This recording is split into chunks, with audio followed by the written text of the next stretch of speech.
For the first time, Cristiano Ronaldo is being put under the microscope. Sports scientists are testing the component parts that make him one of the world's most valuable footballers.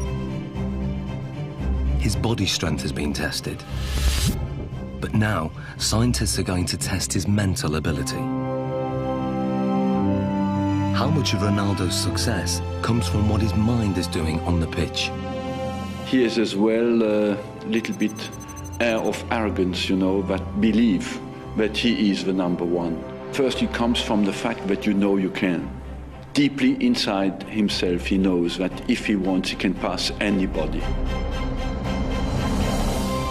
If you are strong mentally, the quality is coming natural. So I always try to be focused in my game, and my mental is quite good. To find out how his mental ability contributes to his performance, the scientists are going to start by testing Ronaldo's spatial awareness. They're fitting him with these state-of-the-art eye trackers that will reveal exactly what he looks at when he plays. Okay, left one. They are operated by equipment specialist John Ward. And up to the top. Perfect. That's good. And running this test is sports psychologist Zoe Wimshurst. With Ronaldo, he's going to be using all of his senses pretty much while he's playing. Probably around between 80 and 90% of the information that he's taking in will be coming through his eyes. During this test, Ronaldo is going to try to stop Andy taking possession of the ball, and the technology will reveal how he does it. So John, the eye tracker, explain to us exactly how this works. Okay, so you're both wearing equipment where we have a camera looking at the eye, Yep. and it uses infrared light to reflect from the eye. This picks up an image, and we have a camera at the front here that looks at what you're seeing, so yourself and Cristiano. The software will then match those two together. We'll see exactly what you guys are looking at. Fantastic, let's do this thing. Okay, let's see if you can keep that ball 5 seconds away from me. Play.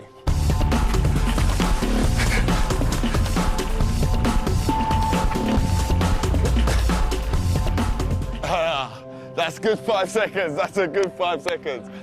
That is quality. There's no doubt that Ronaldo's feet are fast and effective, but what part does his mind play in this ability? The eye trackers show intriguing results. On the replay, the little red dot shows exactly what Ronaldo's looking at. You'd expect a lot of players to be focused on the ball the whole time. With Ronaldo, he did look at the ball a fair amount of time, but he was much more looking around, looking at the defender and taking in the information from his body, and also scanning for the spaces beyond the defender. Andy, on the other hand, can't afford to take his eyes off the ball because he doesn't have quite the same ability to predict where the ball is going. To actually see what's going on, we need to slow it down to 1/3 of actual speed. Yeah. That's how fast Cristiano is, so you didn't have much of a chance, I'm afraid. Thanks. In 8 seconds, he pulled 13 moves on you. Okay, and we're not just talking kicks of the ball, we're talking step-overs, spins. Oh, it was beautiful. So you can see here on the gaze data, you can see he's concentrating on the ball, but what you'll see, and the interesting thing, is when he wants to go past you and looking how you're moving, he's predicting where you're sort of going to be, he's looking for movement in the hips to sort of plan his next move. So he looks at the ball, then he looks at where I move, and then he executes his trick. You see it comes in, looks at your foot, looks to the other one, up to the hip. Really accurate, precise, sharp movements. And then when we look to watching you, you're mostly trying to follow the ball, which means you're only ever going to be able to react to where the ball is moving rather than anticipate in advance anything that he's going to do. So you're always going to be that one step behind. And also your eye movement you can see is much more all over the place. Well, this looks more like a pinball where my eye's going. He's locked in. You're constantly chasing him, basically. And I bet if you asked him, you probably wouldn't know what it was that he was looking at. It's all in his subconscious. He knows where he's picking up the information that's going to best help him. And without even thinking about it, he's looking for those angles of your hips, your knee and your foot. And obviously it's working pretty well for him. So that's just second nature to him? Yeah. Ronaldo's subconscious ability has come from thousands of hours of practice, which have filled his mind with so many permutations of the game to tap into, that when it comes to match play, he has an uncanny ability to perform without having to think or even look at the ball.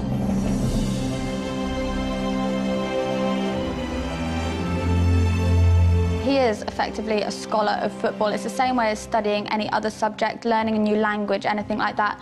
You build up experience, you learn the basic rules of grammar in the different words that are available to you. So in football terms, that's going to be the skills, then putting them into a match situation. And so as you become more fluent in the language, you don't need to think about it as much. So Ronaldo's vast experience gives him the ability to intuitively read the game under normal conditions. But what if the conditions are very far from normal? Can Ronaldo still hit the back of the net if all the lights are turned off and he's in complete darkness? Okay, what we're going to do, we're going to have Andy feeding the balls in as if it's a cross, and then sometime in the ball flight, the lights are going to go black, so you won't be able to see anything at all. We're expecting you to be able to put the ball in the goal. That's what we're hoping will happen. We're hoping that you'll have picked up some advanced cues from Andy's body position, the shapes, the positioning of his feet and his hips, and therefore will be able to tell exactly where the ball's going to go and get yourself in the right position, even though you can't see it. Okay. Taking Ronaldo on in the seemingly impossible test is an amateur footballer called Ronald. Come and join me, Ronald. Ronaldo. So we've got Ronald in here, same age as you, roughly the same height. We're going to use Ronald as a comparison and see how he reacts doing this same test. Ronald is going first. Dark! Light! Light! So what does the night vision reveal? Ronald misses the ball by quite a way. Perhaps not that surprising. But can Ronaldo do any better? I hope to do once.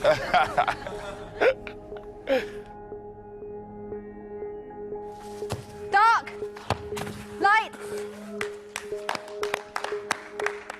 Aye, that's one straight in the bag. The night vision replay shows how differently Ronaldo performs.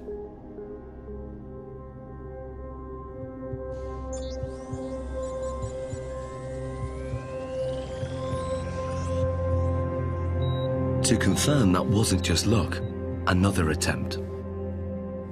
Dark! Light! Love that. Be careful. And the replay?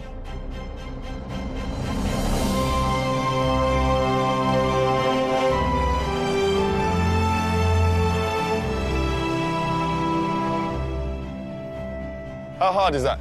It's difficult because it's changed a lot. Yeah. Because you are focusing the ball, and after the light, you have to try to memorize the ball.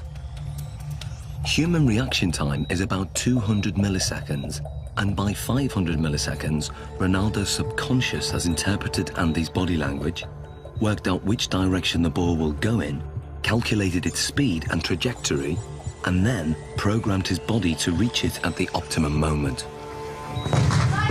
Love that.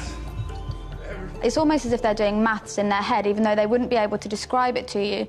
You could see from their performance that Ronaldo saw the first part of the ball flight information. He'd picked up information from Andy kicking the ball and was able to move his body into the correct position. This is because he's processed the information, he has experience of where the ball is likely to go, he's able to analyse all that as it's coming towards him and therefore connect successfully with the ball.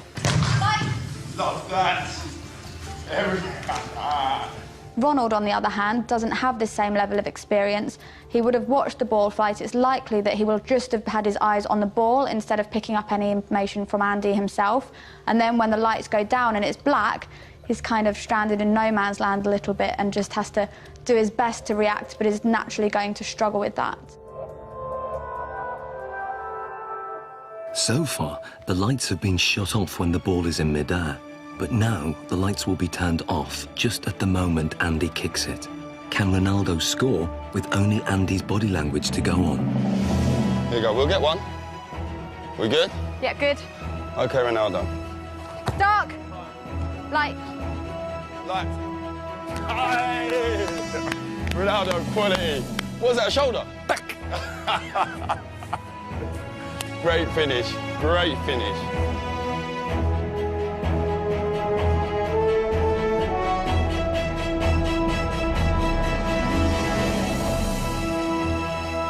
That That was a great finish. This is great, because I imagine the ball is coming. I scared to go with the face, so I go with half chest, half shoulder, and then put the ball inside. Quality, great finish. So Zoe, tell me, how difficult is that? I mean, the last one, when we adjusted the time of the lighting. Yeah, it's so difficult. They've done studies like this using computer simulations, so you watch it on a computer and just have to say where the ball's going, and from them they can see that elite athletes can tell much earlier where the ball's coming from, but to have to actually produce a physical response when a ball is flying at you, then it's really good skills, amazing. Top man, that's ledge. Thank you. I was dreading I was going to hit you in your face with one of them balls. That was my worst fear. The test proves that Ronaldo can perform an almost impossible task. He can make decisions this quickly and with such little information to go on, because in his subconscious, he's an expert in the science involved. Ronaldo can tap into that knowledge, tap into his memory banks, and he can then use that to help him. So what you're saying, despite the location, because it's the first time being here, he's still recalling the pictures, what he's done previous before, and on other locations, maybe in matches and in training, and he's recalling all those messages, and then his brain saying, this is the execution. Exactly, and that's kind of the whole point of people training. Even though they can't train in a match environment, they can still take their experiences from the training ground, put it into practice in the match, take things from one match and utilise it in another, and even utilise things in a really strange situation like we've got here. In terms of the match, this means that instead of having to track the ball completely onto his foot, he could be scanning to see where the goalkeeper is, if there's any movement there, so he can then place his shot past where the goalkeeper might be. Well, it's base of my success is to improve myself all the time. So this is why I'm one of the best players in the world. Next, Ronaldo's technique is tested as scientists dissect his most formidable weapon, the one that goalkeepers fear most, his free kick.